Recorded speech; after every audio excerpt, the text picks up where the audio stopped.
How's it going, guys? Welcome back to the channel. Today we've got another building pricing cars I can't afford video, and before we actually get into it, I did just want to remind you guys I am going to be doing my very first giveaway on the channel.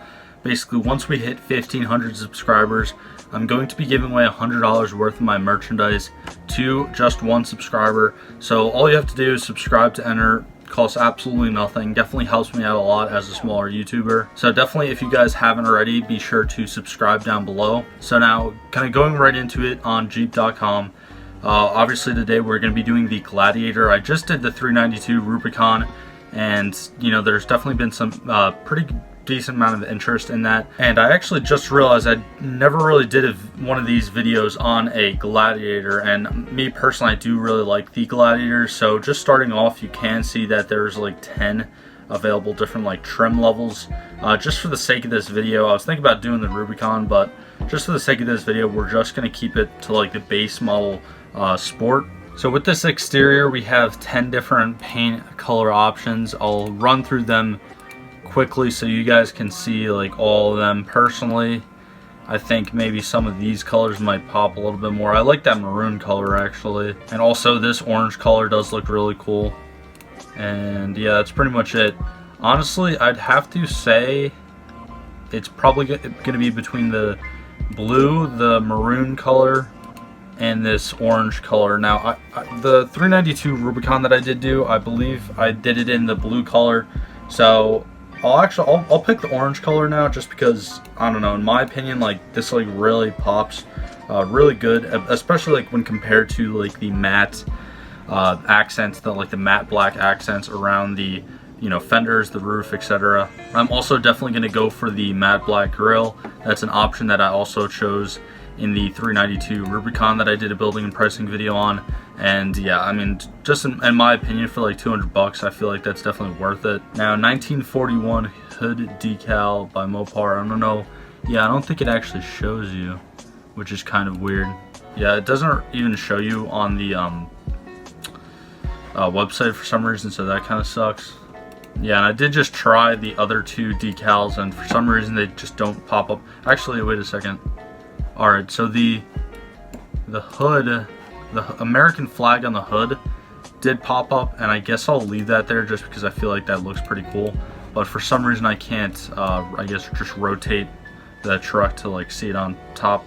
So I will get wheel locks for it. Obviously it's a brand new truck, you don't want anyone jacking your wheels.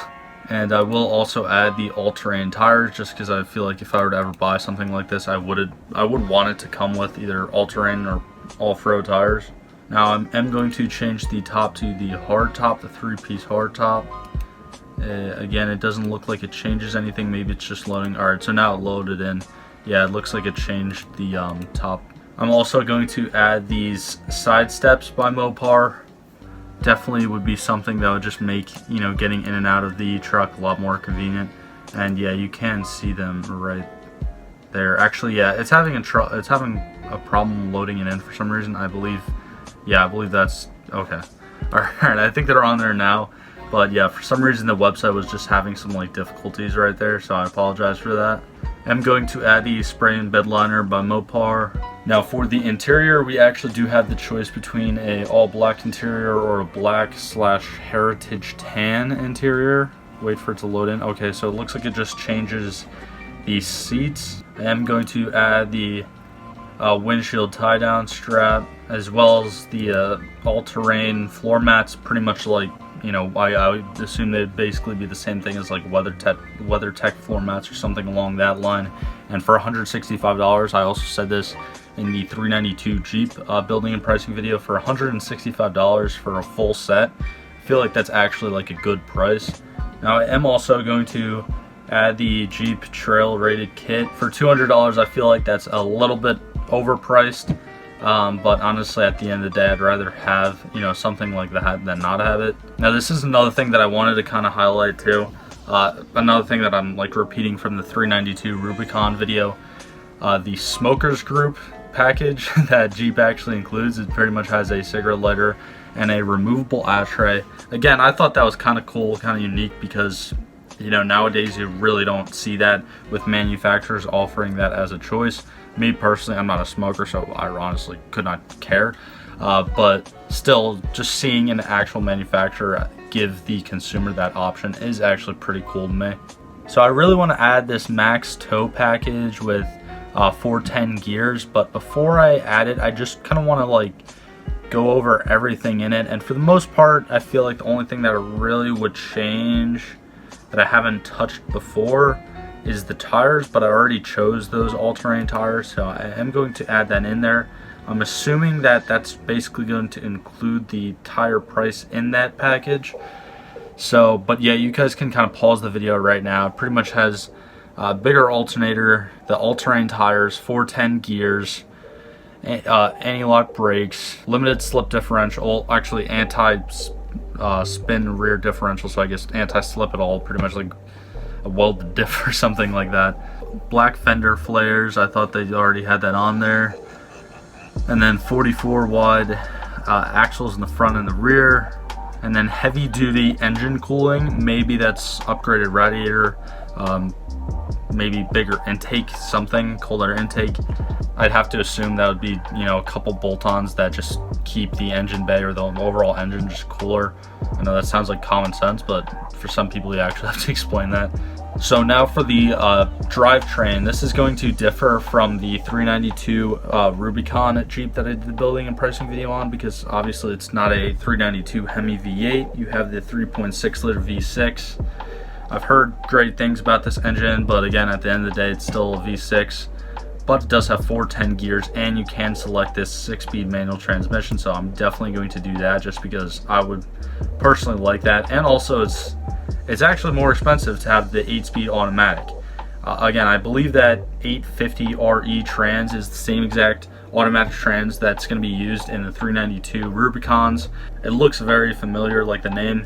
And also, I do believe that it's already in like the 392 Chargers and Challengers, and I'm pretty sure, I'm almost positive that that is the same exact transmission used in the Hellcats. But again, me personally, I like having manual vehicles, so I would much rather have the 6-speed manual transmission. Now, I don't really know that much about this specific 6-speed manual transmission, but again, I'd still just rather have the manual. Now the track lock anti-spin rear diff, I would assume that comes with the package that I already selected, but I'm going to select it again just because I don't want to, you know, not include it or whatever. And again, the 410 gears, also something that should have came with the package that I already selected, which is kind of funky on, you know, Jeep's part, because for some reason, like, the website should kind of have that already, in my opinion.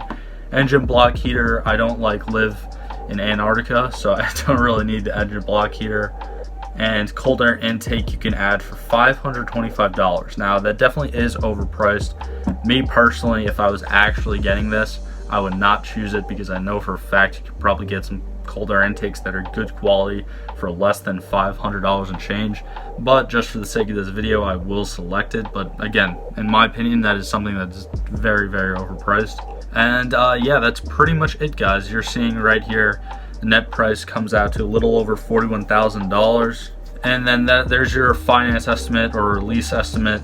And it doesn't really show you any of the upcharges or whatever, but I'd have to say that, I mean, with the $41,000 and change, you could probably expect to add $1,500 to $2,000 just for the delivery charges, and then whatever else the dealership wants to add on. Maybe it would still be under $45,000, but again, expect to be like right around the $40,000 to $45,000 range for this brand new Gladiator Sport. Again, keep in mind this is the absolute minimum, like the bottom of the line trim, but I still think it is a great truck. 6-speed manual transmission with the V6. Again, it's not a crazy amount of power, but with 410 gears and an anti-slip rear diff, you can definitely have a lot of fun with this thing, especially with the tires on it and the lift on it. You could definitely take it off-roading and have a lot of fun. Probably doesn't really stack up against the 392 Rubicon. I feel like the 392 Rubicon is going to be amazing when it comes out, but these Gladiators are also a pretty cool truck that I would definitely love to do a review on my channel for you guys. So anyways, guys, I hope you enjoyed today's video. That's pretty much just going to wrap it up for today. I hope you guys enjoyed this building and pricing video.